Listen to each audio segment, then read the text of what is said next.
This is the Bema Podcast with Marty Solomon. I'm his co-host, Brent Billings. Today, we look at the second letter from the Apostle Peter to see how he utilizes the Midrash to encourage the early believers to keep walking in faithfulness and not give in to the temptation to return to the cultural norms around them. Yep. So in addition to 1 Peter, we have a second letter from Peter to what we would assume is the same general region. While the first letter was written to almost all of the region of Asia and Asia Minor, which would have included a Jewish population, scholars are saying today about 20%, about 1 out of every 5 people would have been Jewish in Asia and Asia Minor, which is actually a ton. It's a lot. It's a lot of Jews.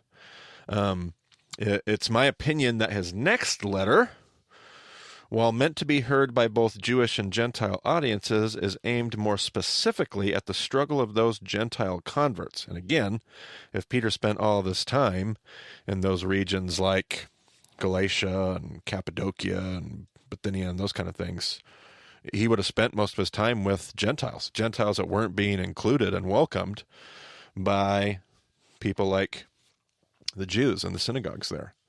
And I feel like 2 Peter is almost... So 1 Peter, Brent, go back to last week and tell me what do you feel like kind of like the big idea was of 1 Peter? That we're like this unified body of believers, the spiritual house idea. We're all stones building the one house. And that's so important because they're in a context of what? Of persecution. Intense persecution, right?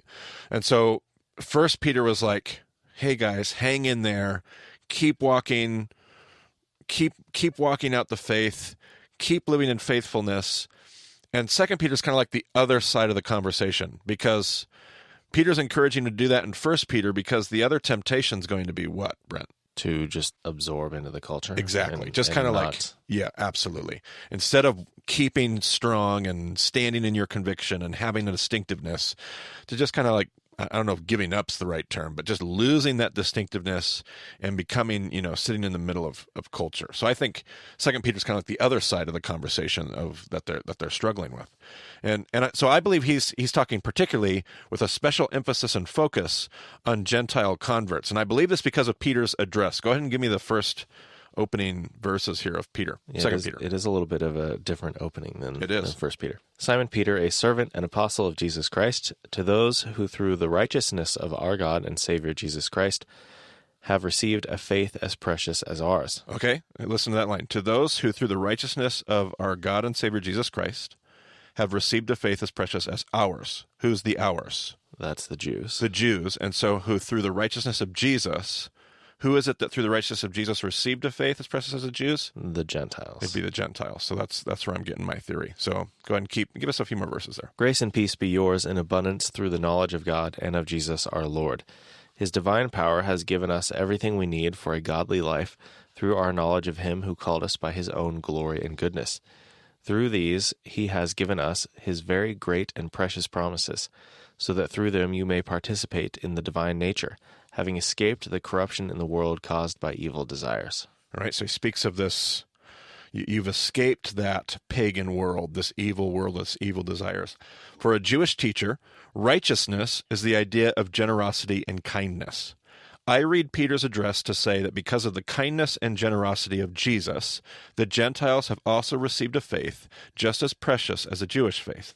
His next comments define what he'll spend his time arguing for. Peter tells them that they, the Gentiles, have God's divine power helping them deal with escaping the temptations of their pagan world and their sinful desires to indulge in those practices. Peter is going to go on to make very Jewish, rabbinical arguments, which are even rooted deeply in the Midrash. And we'll talk more about the Midrash portion of it kind of more in the book of Jude. When we do our episode on Jude, we'll get more into the details, and I'll probably say that a few more times before we're done today. But Peter is making some really Jewish arguments rooted in Midrash. Does this mean that I'm wrong in my assumption of a Gentile audience? Maybe. I don't think so. Does it mean that he's working with a trained Gentile audience? Very possibly, because if you remember our discussion through the book of Galatians, we were dealing with Gentiles who were struggling with the temptation to, what, Brent? attempted to convert to Judaism. Right. And so you have in that, they would have been a very trained Gentile audience, right?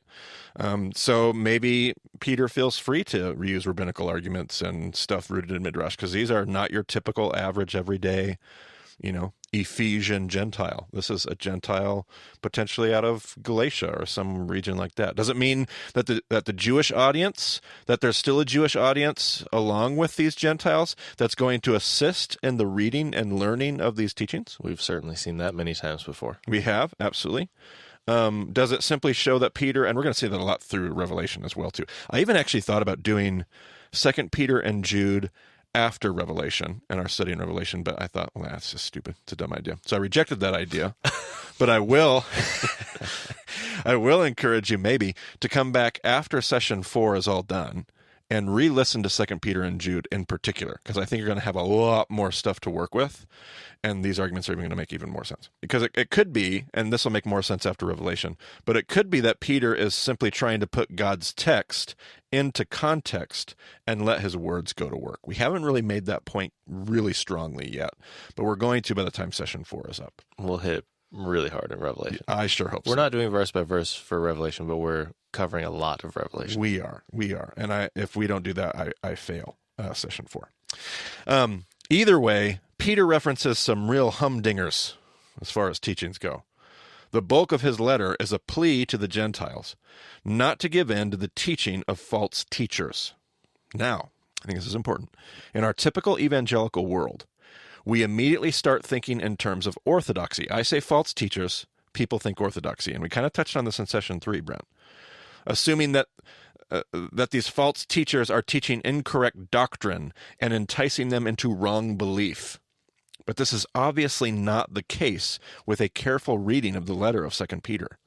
These false teachers are not leading them into wrong beliefs with issues of orthodoxy. These false teachers are leading them into wrong practice, and Peter's main concern is orthopraxy. It's a fun word, orthopraxy. Orthodoxy, right belief. Orthopraxy, right practice. Peter's concern is orthopraxy, not orthodoxy. And you can't actually, if you go back and read 2 Peter, you cannot make Peter's concern orthodoxy. It doesn't work in the letter. Like you can't even read it into it if you're reading it with honest hermeneutical integrity. Peter and Jude, which we're going to get into later, are going to draw on the same stories. It almost makes you feel like the authors could even be the same. Like the argument of Jude is so similar to the argument of 2 Peter. I mean, they're using the same thought process and the same order with the same references. So at the very least, these two authors were very well versed in this argument, and maybe Jude and Peter worked together. Who knows? But we'll draw out those details when we get to the book of Jude. But for now, I want us here today to examine the 2nd chapter of Peter's letter and realize that Peter is talking about these false teachers in the terms of their refusal to acknowledge 3 things, Brent. Number 1, the ungodliness and idolatry of their culture. And this list of 3 is important by the time we get to Jude, by the way. The first one is the ungodliness and idolatry of their culture. The second is their desire for prestige, power, wealth, and influence. And we talked last episode about how they didn't have these things, and so they're tempted to. The other side of this coin is I'll just give up on this distinctiveness, and I can reclaim some of that power and wealth and influence and comfort and prestige and privilege. So number 1, the ungodliness and idolatry of their culture. Number 2, the desire for power, wealth, influence. Number 3, the sexual immorality that is incongruent with the way of Jesus. And again, we're going to talk about this a lot more in Revelation. But one of the things that they're dealing with in this culture is something called guild feasts. And behind these guild feasts, we're not going to unpack it here on this episode, but behind a guild feast sits idolatry. There's always well, let's explain it for a little bit so that I'm not talking about nothing in the episode. So a guild in the ancient Roman world was, if you think about a labor union and a college fraternity, and you put those 2 things together, it's a good image of what a guild was. A guild was, your guild was formed because of your vocation. So it was about your labor, and in that way it was kind of like a labor union. All the blacksmiths had a blacksmiths guild. The potters had a pottery guild. You were all a part of, but you also had like a fraternal brotherhood. You were committed to each other. You partied together.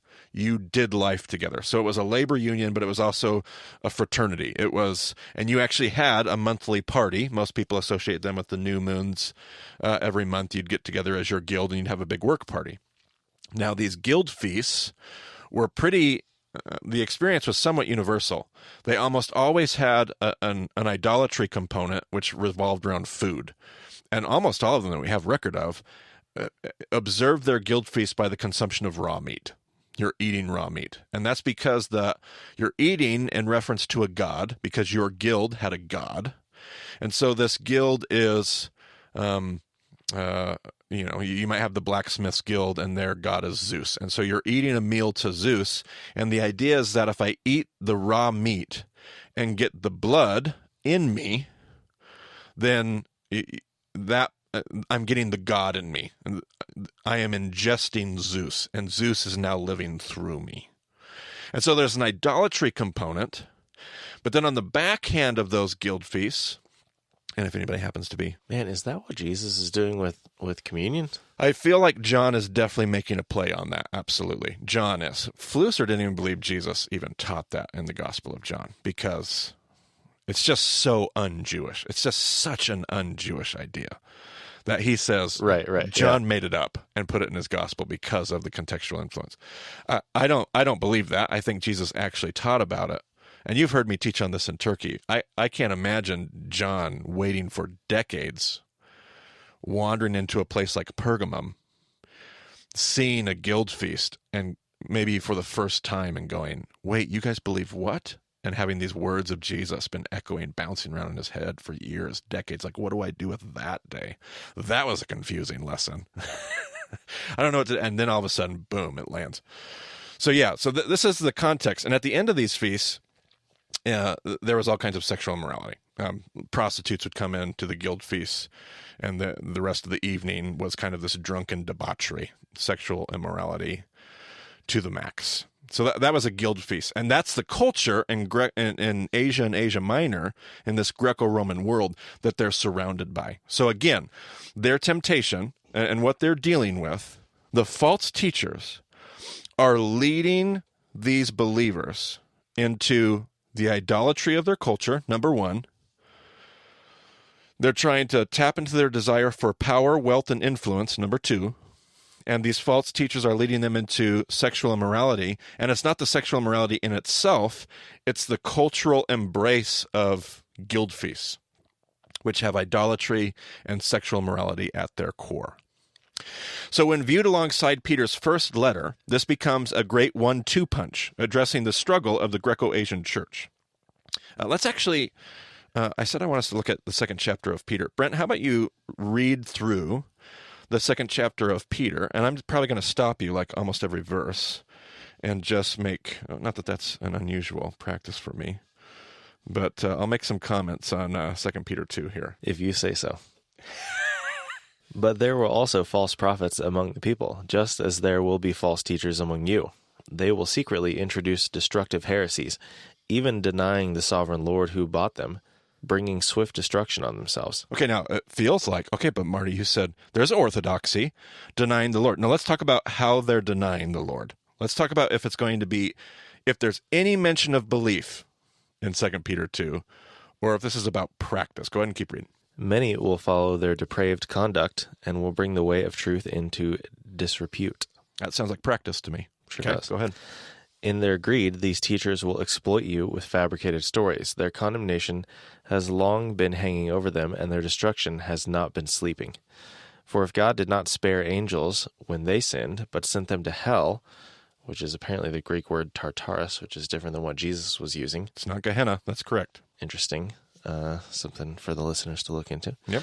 Putting them in chains of darkness to be held for judgment, if he did not spare the ancient world when he brought the flood on its ungodly people, but protected Noah, a preacher of righteousness, and 7 others, if he condemned the cities of Sodom and Gomorrah by burning them to ashes and made them an example of what is going to happen to the ungodly, And if he rescued Lot, a righteous man who was distressed by the depraved conduct of the lawless, for that righteous man living among them day after day was tormented in his righteous soul by the lawless deeds he saw and heard.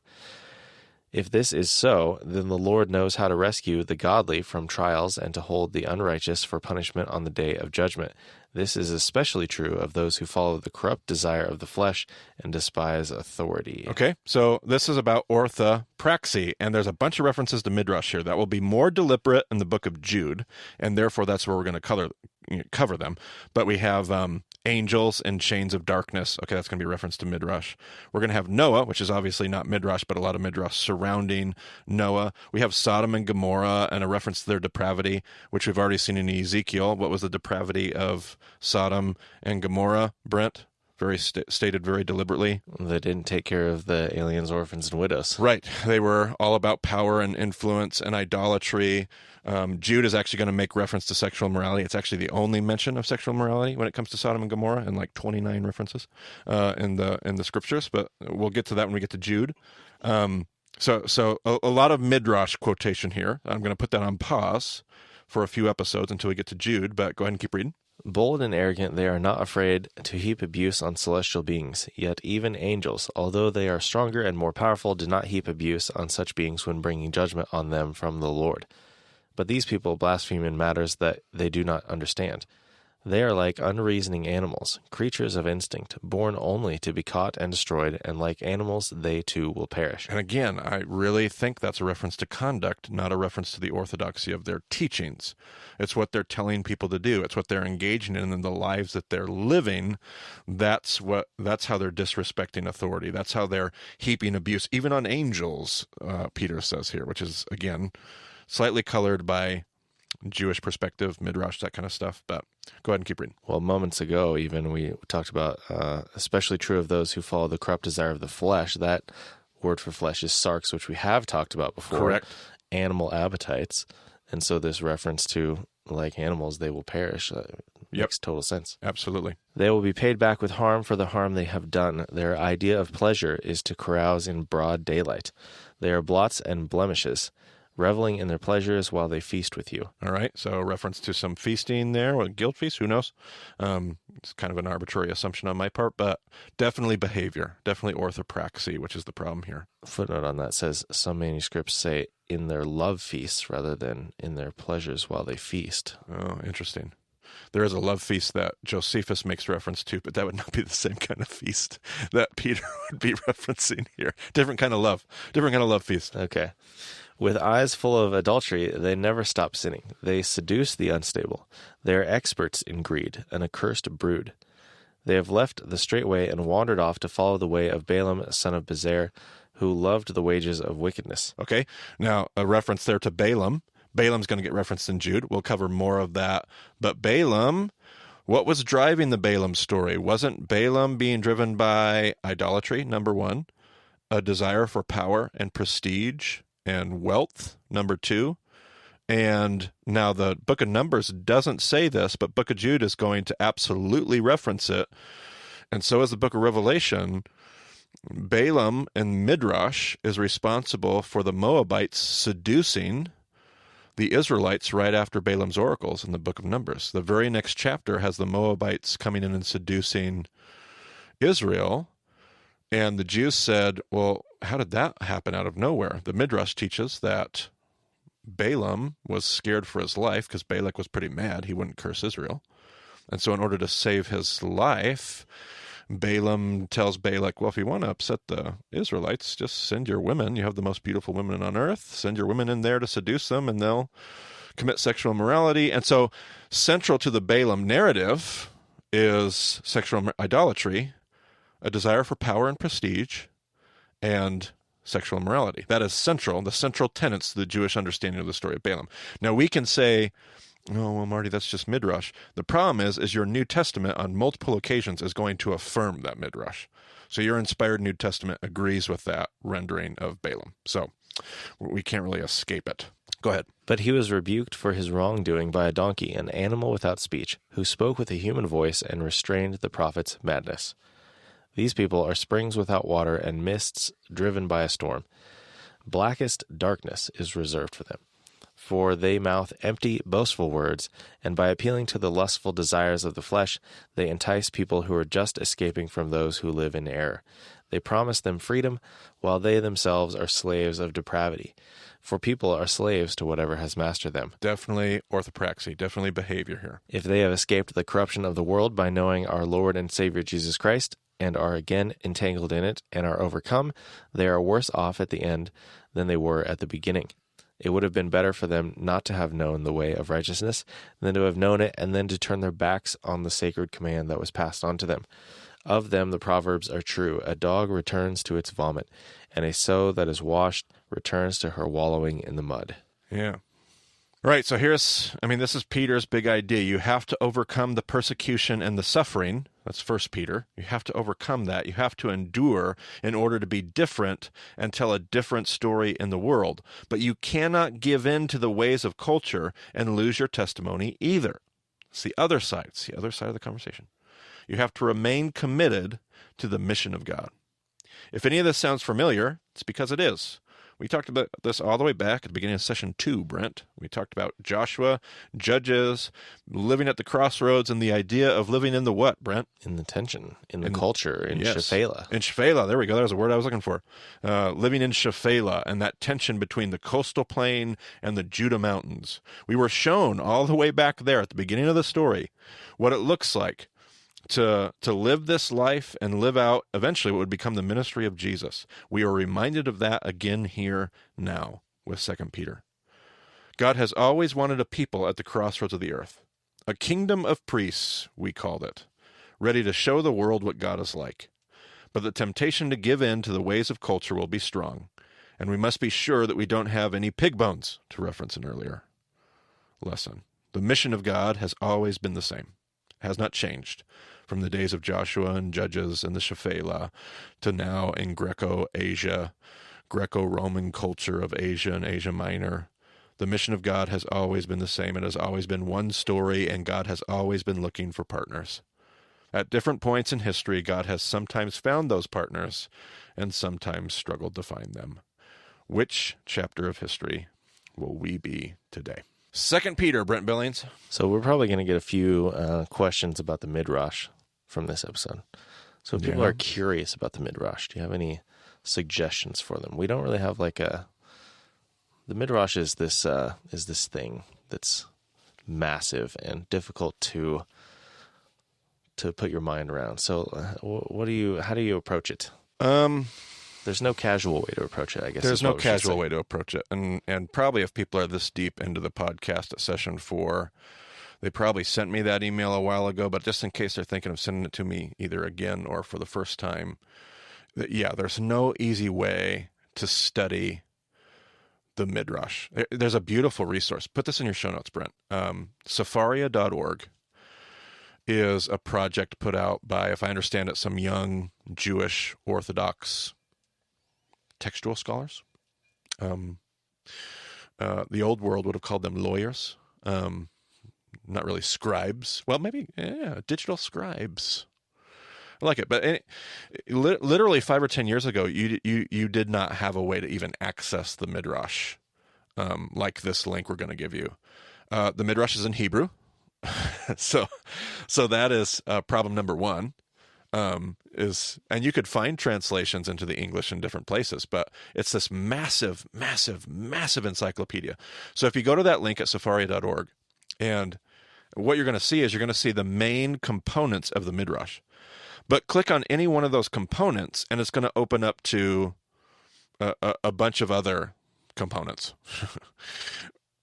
and you're just going to be like, what in the world am I even looking at? The Midrash, capital M, is a gigantic library, an Encyclopedia Britannica-sized catalog of oral teaching from different points of history, different subsets.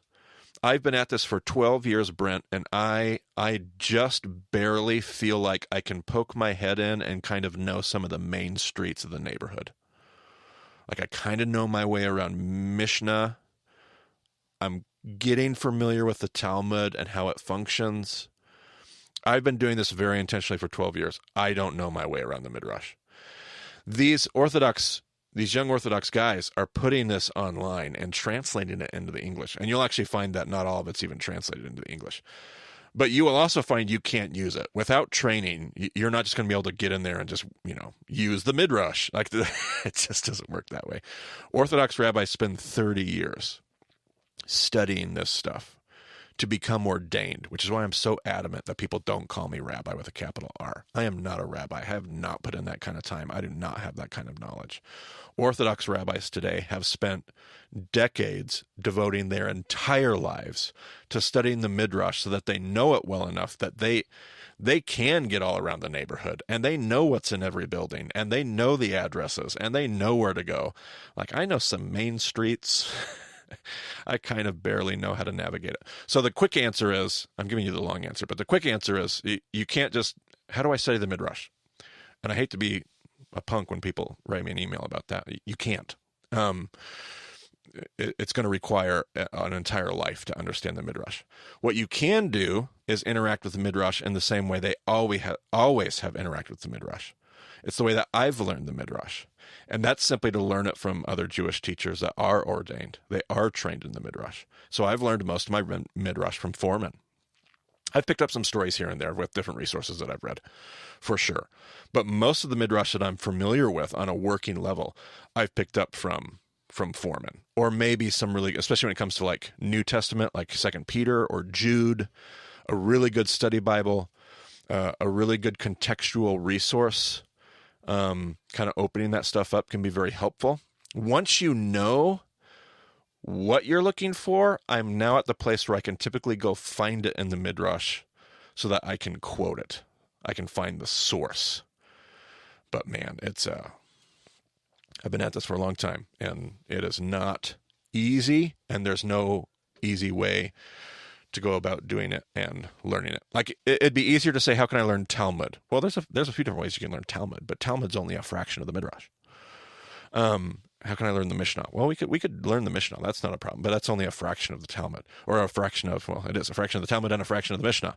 So it's thanks for bringing up that question.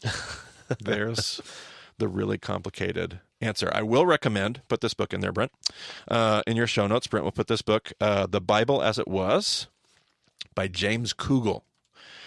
That is really like skipping a stone across the Midrash. It is a synopsis. It is not comprehensive. It is like the bare bone basics of the Midrash surrounding the books of Moses. Just the books of Moses. Just Genesis through Deuteronomy. And it's a great resource just to kind of start to become familiar with what the Midrash is. Kugel came from Harvard. You'll probably find the introduction to that book a little uncomfortable because he's a liberal textual critic. So he's not assuming the inspiration of the scriptures. So yeah, you'll be challenged by probably some of the things that you might read in the introduction, but a great book as far as just getting a basic idea of where the Midrash is headed and how it works. Well, and we mentioned Noah earlier in the episode. That movie Noah from 2014, I believe, Absolutely. is basically all Midrash. It's one of my favorite movies. The filmmakers are Absolutely. Jewish. And there's even a reference here when Peter says Noah and the 7 others on the ark. And we go, oh, yeah, the 7 others on the ark were who, Brent? His sons and then everyone's wives. And everyone's wife. So you've got Noah and his 3 sons and everyone's wife. So there's 8. So Noah and 7 others. Yeah, I got it. But the Midrash actually doesn't teach that. The Midrash teaches that Ham doesn't even have a wife when he gets on the ark. And Nimrod sneaks on the ark, which has been in every Hollywood production of Noah I've ever seen. And when I was younger, and all the Christians that I'm surrounded with go, oh, that's not even accurate. That's not even Bible. It's just Hollywood. We hate Hollywood. Not even realizing that, like, that 2014 version was written by directed by former Orthodox Jews, guys who grew up as Orthodox Jews, using the Midrash to inform every single piece of that movie is Midrash. It is brilliant. That whole movie is absolutely brilliant. There's nothing made up that's not in the Jewish Midrash. It's actually all Bible. And we were like, that wasn't even close to Bible. And I love that movie. Put that in the show notes too. I like that one. We'll definitely, yeah, sure, why not? I'll put the movie in the show notes. Yeah. That's a good evening right there. It is. You want to study the Midrash? There you go. Watch Noah. Watch Noah and go, where in the world? These rock people? What are these rock people? Yeah, that's the Watchers from the Midrash. That's the Book of Enoch. That's the Nephil. People wrote me when we went through session 1. People write me all the time. What about the Nephilim? That's the Nephilim in the Midrash. Sound a little fantastical? Yes, that's the idea. That's how it works. So, yeah, beautiful. Beautiful. All right. Well, I think we've given people plenty to work with on this episode. I think so. I think we did a good job. We don't even need any questions. Don't contact us about this episode. Yep, there you go. Study for the next couple of decades. Go to BameOnASalesShop.com. Make sure you check out the show notes so you can see the things we've referenced here. So thanks for joining us on the BameOn Podcast. We will talk to you again next week.